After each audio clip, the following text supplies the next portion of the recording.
Assalamualaikum warahmatullahi wabarakatuh. Sebelumnya, perkenalkan nama saya Weni Rosalinda, NIM 2010123120007 dari Prodi S1 Bimbingan dan Konseling Fakultas Keguruan Ilmu Pendidikan Universitas Lambung Mangkurat. Di sini kita akan sama-sama belajar mengenai negara yang meliputi pengertian, tujuan, fungsi, bentuk-bentuk negara, dan unsur-unsur negara. Yuk kita masuk yang pertama, pengertian. Secara etimologis, istilah negara merupakan terjemahan dari kata-kata asing, yaitu state dalam bahasa Inggris, staat dalam bahasa Jerman dan Belanda, dan État dalam bahasa Prancis. Kata state, stat, dan État itu diambil oleh orang-orang Eropa dari bahasa Latin pada abad ke-15, yaitu dari kata statum atau status yang berarti keadaan yang tegak dan tetap atau sesuatu yang bersifat tetap dan tegak. Negara adalah suatu kumpulan orang yang telah mempunyai kehendak atau tujuan yang sama untuk membangun masa depan bersama-sama.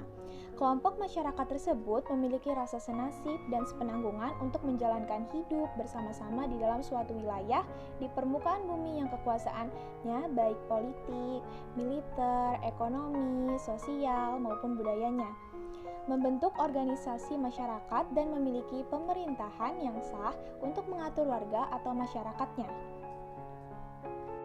Di Indonesia, istilah negara berasal dari bahasa Sanskerta nagara atau nagari, yang berarti kota pada abad ke-5. Hal ini dibuktikan dengan adanya penamaan Kerajaan Tarumanegara di Jawa Barat. Selain itu, juga sebagai penamaan kitab Majapahit Negara Kertagama yang ditulis oleh Empu Prapanca. Istilah negara ini muncul bersamaan dengan istilah lo Stato yang dipopulerkan oleh Niccolo Machiavelli lewat bukunya Two Principes. Saat itu, lo Stato didefinisikan sebagai suatu sistem tugas dan fungsi publik dan alat perlengkapan yang teratur dalam wilayah tertentu.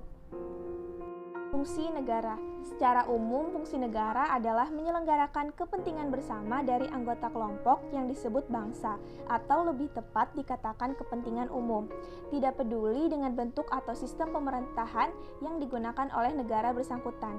Secara khusus, fungsi negara sebagai berikut, yaitu fungsi reguler.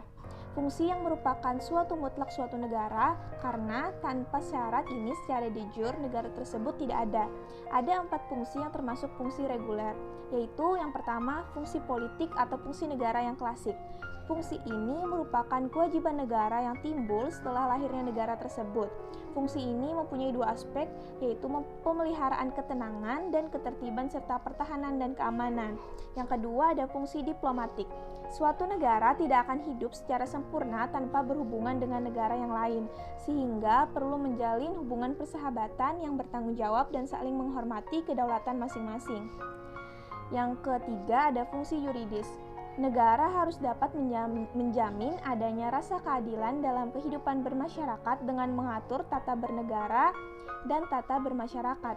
Segala perbuatan yang dilakukan oleh individu, kelompok, dan negara harus sesuai dengan kriteria hukum. Yang keempat ada fungsi administratif. Negara mempunyai kewajiban menata birokrasinya demi terwujudnya tujuan negara dengan bersumber pada aturan hukum yang telah ditetapkan sebelumnya. Yang kedua ada fungsi pembangunan. Pembangunan pada hakikatnya adalah perubahan yang terencana yang dilakukan terus-menerus untuk menuju pada suatu perbaikan yang telah ditetapkan sebelumnya. Fungsi negara Republik Indonesia sesuai dengan tujuan tersebut sebagai berikut. Yang pertama yaitu adalah tugas keamanan, pertahanan, dan ketertiban. Yang kedua ada tugas kesejahteraan. Yang ketiga ada tugas pendidikan. Yang keempat adalah tugas mewujudkan ketertiban serta kesejahteraan dunia. Tujuan negara adalah suatu sasaran yang hendak dicapai oleh suatu negara, merupakan ide yang bersifat abstrak, ideal, berisi harapan yang dicita-citakan. Tujuan utama berdirinya negara pada hakikatnya sama, yaitu menciptakan kebahagiaan rakyatnya.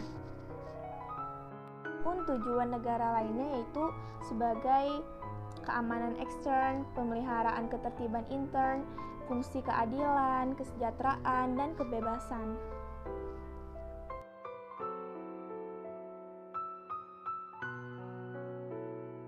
Seperti yang sudah teman-teman lihat sebelumnya, tujuan negara Indonesia sudah termuat dalam pembukaan Undang-Undang Dasar Negara Republik Indonesia tahun 1945.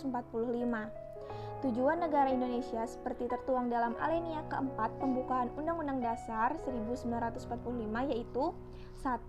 Melindungi segenap bangsa Indonesia dan seluruh tumpah darah Indonesia. Yang kedua, memajukan kesejahteraan umum. Ketiga, mencerdaskan kehidupan bangsa. Dan keempat, ikut serta melaksanakan ketertiban dunia yang berdasarkan kemerdekaan, perdamaian abadi, dan keadilan sosial. Ya, yang selanjutnya kita masuk ke unsur-unsur negara. Unsur-unsur negara itu ada 4. Yang pertama ada wilayah, yang kedua ada rakyat, yang ketiga ada pemerintah, yang keempat ada kedaulatan. Pertama ada wilayah. Wilayah adalah suatu daerah yang menjadi kekuasaan sebuah negara serta menjadi tempat tinggal bagi rakyat. Wilayah dalam sebuah negara merupakan unsur yang harus ada, karena tidak mungkin ada negara tanpa ada batas-batas teritorial yang jelas. Wilayah dalam sebuah negara mencakup daratan, perairan, dan udara. Kedua, ada rakyat. Rakyat adalah penduduk yang bertempat tinggal di sebuah negara yang ikut serta pada pemerintahan. Rakyat sangat penting dalam sebuah negara, karena secara konkret rakyatlah yang memiliki kepentingan agar negara itu dapat berjalan dengan baik. Selanjutnya ada pemerintah. Pemerintah adalah suatu organisasi yang bertindak menjalankan kepentingan-kepentingan bersama atas nama negara dan melaksanakan tujuan-tujuan negara, menjalankan fungsi-fungsi kesejahteraan bersama bagi seluruh penduduk di dalam wilayahnya. Terakhir ada kedaulatan. Kedaulatan adalah kekuasaan tertinggi untuk membuat undang-undang dan melaksanakannya dengan cara yang tersedia. Negara memiliki kekuasaan atas penduduknya. Oleh karena itu, negara menuntut loyalitas mutlak dari negaranya. Kita masuk ke pembahasan bentuk-bentuk negara. Bentuk-bentuk negara itu ada 2. Yang pertama ada negara kesatuan, yang kedua ada negara serikat atau federasi. Negara kesatuan merupakan negara yang merdeka dan berdaulat dengan satu pemerintah yang berkuasa dan mengatur seluruh daerah. Negara kesatuan terbagi dalam 2 macam, yaitu negara kesatuan dengan sistem sentralisasi dan yang kedua ada negara kesatuan dengan sistem desentralisasi. Contoh negara kesatuan yaitu ada Jepang, Indonesia, dan Belanda.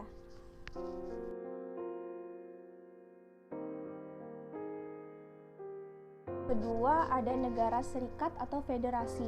Negara serikat merupakan negara gabungan dari beberapa negara bagian dari negara serikat.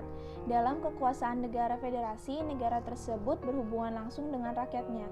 Sementara federasi bertugas untuk menjalankan hubungan luar negeri, pertahanan negara, keuangan, dan urusan pos. Selain kedua bentuk negara tersebut, negara terbagi dalam 3 kelompok yakni monarki, oligarki, dan demokrasi.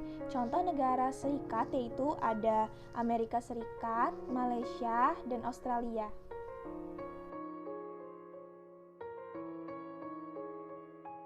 Itu saja yang dapat saya sampaikan mengenai negara. Saya memohon maaf jika ada salah pengucapan kata dan sebagainya. Terima kasih telah menyaksikan video ini. Wassalamualaikum warahmatullahi wabarakatuh.